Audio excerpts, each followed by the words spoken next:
കല്യാണത്തിൻ്റെ പർച്ചേസിങ്ങും കാര്യങ്ങളൊക്കെ ഏകദേശം ഒതുങ്ങി. ലാസ്റ്റ് ഇത് കല്യാണത്തിൻ്റെ ഏകദേശം 2-3 ദിവസം മുന്നേ ആയിട്ടുണ്ടായി. അങ്ങനെ നമുക്ക് ആദ്യം തന്നെ ഉണ്ടായിരുന്ന പ്രോഗ്രാം ഗ്രൂം ടു ബി ആയിരുന്നു. നമ്മൾ പ്ലാൻ ചെയ്തിട്ടുണ്ടായിരുന്നത് എന്ന് വെച്ചിട്ടുണ്ടെങ്കിൽ പുറത്തുനിന്ന് 2-3 സ്ഥലത്തൊക്കെ നമ്മൾ ചൂസ് ചെയ്തിട്ടുണ്ടായി. അങ്ങനെ പിന്നെ പ്ലാനിങ് അങ്ങോട്ടും ഇങ്ങോട്ടൊക്കെ മാറി മറിഞ്ഞിട്ടുണ്ടായിരുന്നു കേട്ടോ. ആ കാര്യം നല്ല മഴയാണല്ലോ. ലാസ്റ്റ് ടൈം നമ്മൾ എന്ത് ചെയ്ത് തീരുമാനിച്ച് വീട്ടിൽ വെച്ചിട്ട് തന്നെ ചെയ്യാമെന്ന്. കാരണം നമുക്ക് 2 പ്രോഗ്രാം ഉണ്ട്. അപ്പോൾ 2 പ്രോഗ്രാമും കൂടിയിട്ട് ചെയ്യുമ്പോൾ വീട്ടിൽ തന്നെ വെക്കുമ്പോൾ ഒരു രസം ഉണ്ടാവില്ലല്ലോ. അപ്പോൾ നമുക്ക് ഗ്രൂം ടു ബി പുറത്തുനിന്ന് വെക്കാന്നുള്ള പ്ലാനായിരുന്നു. പിന്നെ മഴ കൊണ്ട് ഒരു രക്ഷയില്ല. കാര്യം ഇത്രയും ആൾക്കാരൊക്കെ നമ്മൾ അവിടെ എത്തി കിട്ടുന്നുണ്ട്. പിന്നെ മഴ ആയതുകൊണ്ട് പുറത്തുനിന്നൊന്നും ചെയ്യാനും കഴിയില്ല. അങ്ങനെ നമ്മൾ വീട്ടിൽ വെച്ചിട്ട് ചെയ്യാമെന്ന് വിചാരിച്ച് വീട്ടിൽ വെച്ചിട്ട് ചെയ്ത് നോക്കുമ്പോൾ നല്ല മഴ ഇട്ടാ. കുറേ മഴ മാറും എന്നൊക്കെ വിചാരിച്ച് നമ്മൾ വെയിറ്റാക്കി നിന്ന്. ലാസ്റ്റ് ടൈം നമ്മൾ എന്ത് ചെയ്ത് മഴ കൊണ്ടാലും വേണ്ടില്ല എന്ന് വിചാരിച്ചിട്ട് ഞങ്ങൾ മഴ കൊണ്ടിട്ട് ഗ്രൂം ടു ബി ഒക്കെ അടിപൊളിയായിട്ട് ചെയ്തിട്ടാ. പിന്നെ മഴയത്തല്ല അധികം ഓവറായിട്ടില്ല, എന്നാലും മഴ ഉണ്ടായിരുന്നു.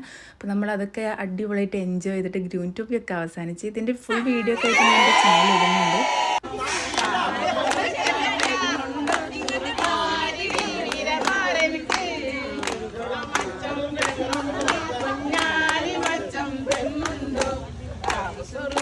പെണ്ണുണ്ട്